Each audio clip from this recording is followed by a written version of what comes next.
आपसे आशीर्वाद, सहयोग और समर्थन मांग रहा हूँ।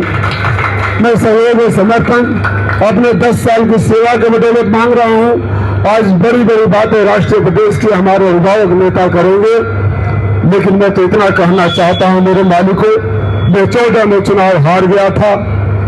भैया माननीय मुख्य अतिथि जी, मुझसे तभी कहा गया था इस चुनाव में कि ये तो बेंगलोर से आया है, चुनाव लड़ेगा, हार जाएगा, वापस बेंगलोर चला जाएगा, अफवाह फैलाया गया था। और मैं आपको बताना चाहता हूं कि हारने के तीसरे दिन मैं हिंदी भवन में आया और अपने घोषी के मालिकों से एक वादा किया। मैंने कहा आपसे कि जिसको दिल्ली भेजना था आपने दिल्ली भेज दिया, मैं आपके दिल में जगह बनाने आया हूँ, आपका आशीर्वाद लूंगा और अगर मैं घोषी से मेरी व्यक्ति भी उठेगी तो घोषी से उठेगी, आपको छोड़ कर जाऊंगा नहीं। 14 में हार गया, 19 में सीट गठबंधन को चली गई, लेकिन मैं अपने दिल पे हाथ रखकर बताइए आपने क्या कभी मैंने घोषी को छोड़ा? क्या कोई कह सकता है कि एक संदेश मेरे पास आया हो किसी की मदद करने के लिए? एक भाई और बेटा के साथ की तरह आपके साथ नहीं खड़ा रहा। कोरोना काल रहा है, लॉकडाउन रहा है, नोटबंदी बाढ़ कटान रहा है, मुहासे का ट्रेन दुर्घटना रहा है, चाहे मेरे कार्यालय से रोज गरीबों का इलाज होता रहा।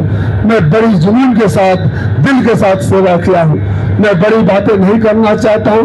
जो लोग आगे बढ़ बोलेपन दिखा रहे हैं उनको तो आपने घोषणा में ही एक ट्रेलर दिखा दिया था, वो तो झांकी है, असली लड़ाई अभी बाकी है। मैं अपने नेता को विश्वास दिलाना चाहता हूँ कि आपने मुझे जितना सिखाया है उसके हिसाब से मैं पूरी ईमानदारी के साथ कोशिश कर रहा हूँ। मैंने राजनीति का कहा अगर श्री चंद्रशेखर जी, जगेश्वर मिश्रा जी और नेताजी के चरण में सीखा है तो वर्तमान में भी मेरा उंगली पकड़ के चलाने वाले आदरणीय अखिलेश यादव जी और राम गोविंद चौधरी जी को मैं विश्वास में दिलाता हूँ कि मैं उन्होंने जो मुझे सिखाया है मैं आजीवन सेवा करता रहूंगा। अगर मैंने आपके साथ 10 साल बिताया, अभी चुनाव आ गया है और जाकर पूछना कि ये लोग कहाँ थे? कोरोना में नहीं थे, कोई बलिया से लड़ा, बनारस से लड़ा, फिर घोषी आ गया, कोई 5 साल बाद अचानक खड़ा हो जाता है और एक आपका भाई बेटा है दिन रात आपके साथ रहता है। मैं भाषण अपने नेता के लिए छोड़ रहा हूँ, विस्तार से बताएंगे। आज मैं अपने मालिकों से सिर्फ झोली फैलाकर अपने लिए आशीर्वाद मांग रहा हूँ। मैंने कभी आपका साथ नहीं छोड़ा है। मेरे मालिकों, इस लड़ाई में मेरा हाथ मत छोड़ना। मैं आजीवन आखिरी सांस तक आपका साथ कभी नहीं छोड़ूंगा। आपका भाई और बेटा बन के खड़ा रहूंगा। उम्मीद है कि घोषी चुनाव में जो आपने शानदार शुरुआत करी थी उसका अंजाम इस लोकसभा में ऐतिहासिक जीत के साथ होगा और फिर घोषी की आवाज दिल्ली के सदन में गूंजेगी। जब हम कलराज राय तक आकर रुक जाते हैं तो उसके कारवा आगे वाला अब शुरू होगा। आप सबको पुनः प्रणाम और इस उम्मीद से कि मेरे झोले में आपका आशीर्वाद खूब ढेर सारा आएगा और ये विश्वास दिला के कि आपका बेटा और भाई कभी छोड़ कर नहीं जाएगा। जय हिंद, जय समाजवाद। नेता और अपने साथियों के बल पर और पार्टी की तरफ से मैं आपको आश्वस्त करता हूं कि इस बार हिंदुस्तान की पार्लियामेंट में घोषी की सीट को कोई रोक नहीं सकता। और आपसे अपील भी करता हूं कि 7 चुनाव हमने भी लड़ा है जनपद में। कार्यकर्ता सब लोग साथ देते हैं, लेकिन जितना हर्ष और उल्लास है, विनम्र निवेदन है कि 3 बार मैं, 1 बार राजेंद्र कुमार, 2 बार राजेंद्र कुमार के अलावा कोई जीता नहीं है। बैजनाथ जी 2 बार जीते हैं, चंदेव राजभर जी जीते हैं। तो इस बार हमारी मार्जिन जो होनी चाहिए,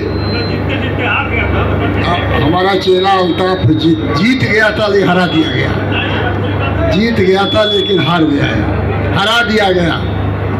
तो इसमें सारे जो योद्धा बैठे हैं सब लड़ाकू हैं। ओम प्रकाश ठाकुर इलाहाबाद विश्वविद्यालय के नेता हैं, गुड्डू हैं, धर प्रकाश हैं, देवनाथ जी हैं, राजेंद्र पांडे हैं, राशिद है, वीरेंद्र हैं, सारे कांग्रेस पार्टी के अध्यक्ष हैं। जब अकेले हालत हम लोगों की होते जीत के बच जाता है तो आज तो सारा दल आपके साथ है, सारा दल जनपद का आपके साथ है और दल के साथ साथ पूरी जनता इस बार आपके साथ है। और जनता ने मन बना लिया है कि इस बार इंडिया गठबंधन को जिता करके अखिलेश यादव के हाथों को मजबूत करना है। आज की मीटिंग हो गई, इसके बाद से हमारे नेता लोग अपना वक्तव्य देंगे। आज के बाद से केवल काम पर आप लोग लपट जाइए। 20-25 दिन का चुनाव है, एक किला फतह कर देंगे तो इतिहास बन जाएगा। इतिहास तो बनेगा ही बनेगा, लेकिन कितना वोट से बनेगा यही फैसला आप लोगों को करना है, यही तय करना है। जय हिंद, जय समाजवादी। मंचासीन आप सभी पार्टी के सम्मानित नेतागण, मित्रों, विशेष करके मैं ये बात आज के मौके पर कहने के लिए खड़ा हुआ हूं कि आज देश बड़ा ही खतरनाक मोड़ पर खड़ा है।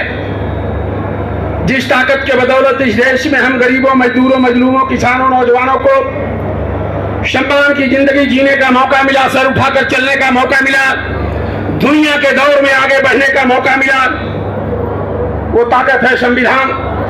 और जब से बीजेपी सत्ता में आई तब से लगातार संविधान पर हथौड़ा चला रही है और ऐलान किया जा रहा है कि हम इस संविधान को नहीं मानते हैं। जिस संविधान ने आप सबको सम्मान की जिंदगी जीने का मौका दिया, तो एक खूबसूरत लोकतंत्र दिया, उसी लोकतंत्र के त्योहार में आज हम लोग उसको मनाने के लिए इधर इकट्ठा हुए हैं। जिस लोकतंत्र के चलते देश के अंदर चुनाव हो रहे हैं, जिस दिन संविधान खत्म हो जाएगा, देश के अंदर से लोकतंत्र खत्म हो जाएगा, फिर देश के अंदर कोई चुनाव नहीं होगा। न इधर बैठे वोट मांगने वाले रहेंगे, न उधर बैठे वोट देने वाले रहेंगे, न कोई वोट मांगने वाला रहेगा, न कोई वोट देने वाला रहेगा। देश के अंदर से लोकतंत्र खत्म हो जाएगा। जिस ताकत के बल पर इस गरीब देश के गरीबों को निचले पायदान से देश की मुख्य धारा में लाने के लिए आरक्षण की व्यवस्था की गई, वो आरक्षण भी समाप्त हो जाएगा।